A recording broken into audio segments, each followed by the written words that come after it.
नमस्ते, जय माँ। होलिका दहन 2023। आज हम आपके लिए भक्ति संबंधित एक और नए और बहुत ही महत्वपूर्ण विषय पर चर्चित वीडियो लेकर आए हैं। आशा है इस जानकारी द्वारा आप सब इस विषय को सटीक जान पाएंगे। हमारा आज का विषय है होलिका दहन 2023। 2023 में कब है होलिका दहन? तिथि और मुहूर्त, भद्रा क्या है और क्यों देखी जाती है? होलिका दहन के विषय में कुछ विशेष जानकारी। होलिका दहन, जिसे छोटी होली के नाम से भी जाना जाता है, हिंदुओं द्वारा मनाए जाने वाले सबसे महत्वपूर्ण त्योहारों में से एक है। इस शुभ अवसर का उत्सव होली से एक दिन पहले होलिका दहन के साथ शुरू होता है। लोग इस दिन को होलिका दहन अनुष्ठान करने और प्रार्थना करने के लिए होलिका के चारों ओर इकट्ठा होकर चिन्हित करते हैं। यह परंपरा हिरण्यकशिपु के पुत्र प्रहलाद, भगवान विष्णु के भक्त और उसकी राक्षसी चाची होलिका से जुड़ी हुई है। यह उत्सव बुराई पर अच्छाई की जीत की याद दिलाता है। इस वर्ष होलिका दहन 7 मार्च मंगलवार को पड़ रहा है। होलिका दहन को बुराई पर अच्छाई की जीत का प्रतीक माना जाता है। प्रतिपदा तिथि पर रंगों और गुलाल से होली खेली जाती है। शास्त्रों के अनुसार होलिका दहन भद्रा रहित पूर्णिमा की रात को मनाना उत्तम होता है।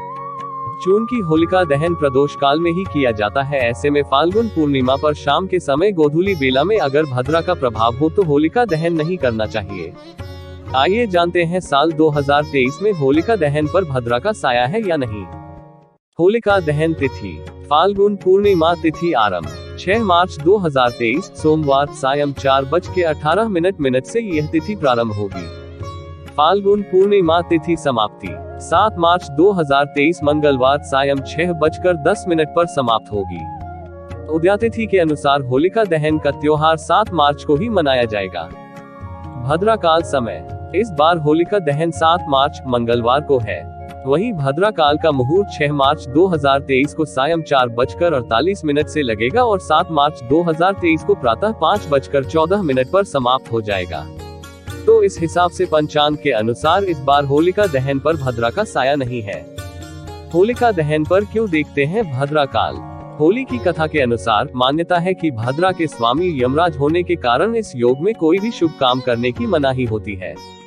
वहीं भद्रा पुंछ में होलिका दहन किया जा सकता है, क्योंकि इस समय भद्रा का प्रभाव काफी कम होता है और व्यक्ति को दोष भी नहीं लगता।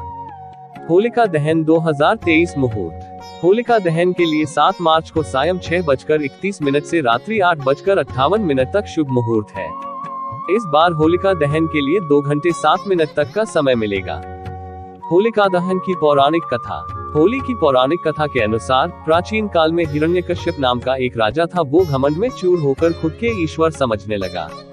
हिरण्यकश्यप ने अपने राज्य में ईश्वर के नाम लेने की मनाही लगा दी, लेकिन उनका पुत्र प्रहलाद भगवान का परम भक्त था। हिरण्यकश्यप की बहन होलिका को आग में भस्म न होने का वरदान मिला था। एक बार हिरण्यकश्यप ने होलिका को आदेश दिया कि प्रहलाद को गोद में लेकर आग में बैठ जाए, लेकिन श्री नारायण जी की कृपा से आग में बैठने पर होलिका जल गई और प्रहलाद बच गया। तब से ही ईश्वर भक्त प्रहलाद की याद में होलिका दहन किया जाने लगा। ऐसी मान्यता है कि होलिका दहन की लपटें हमारे शरीर और मन के लिए बहुत लाभकारी होती है। ऐसा माना जाता है कि इससे कई शारीरिक समस्याएं दूर होती हैं और बुराइयों का नाश होता है। होलिका दहन की अग्नि नकारात्मकता का नाश करती है, वहीं वैज्ञानिक दृष्टि से इसकी लपटों से वातावरण में मौजूद कई कीटाणुओं को नष्ट करती है। इसके अलावा यह पर्व मुख्य रूप से वसंत ऋतु यानी कि फसल के समय मनाया जाता है, जो सर्दियों के अंत का प्रतीक होता है। इस पर्व से 2 दिन तक हंसी खुशी का माहौल होता है। होलिका दहन की पूजन सामग्री। होलिका दहन की पूजा कुछ विशेष चीजों के बगैर बिल्कुल अधूरी मानी जाती है, इसलिए पूजा से पहले इन चीजों की व्यवस्था अवश्य कर ले।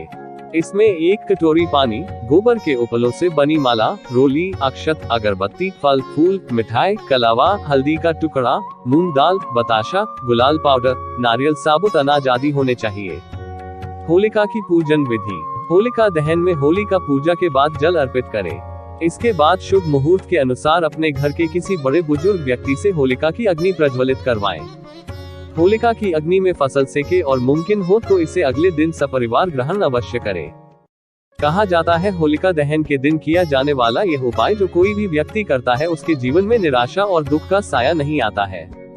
साथ ही उस व्यक्ति के परिवार के सभी लोग हमेशा रोगों से मुक्त, स्वस्थ और खुशहाल जीवन जीते हैं।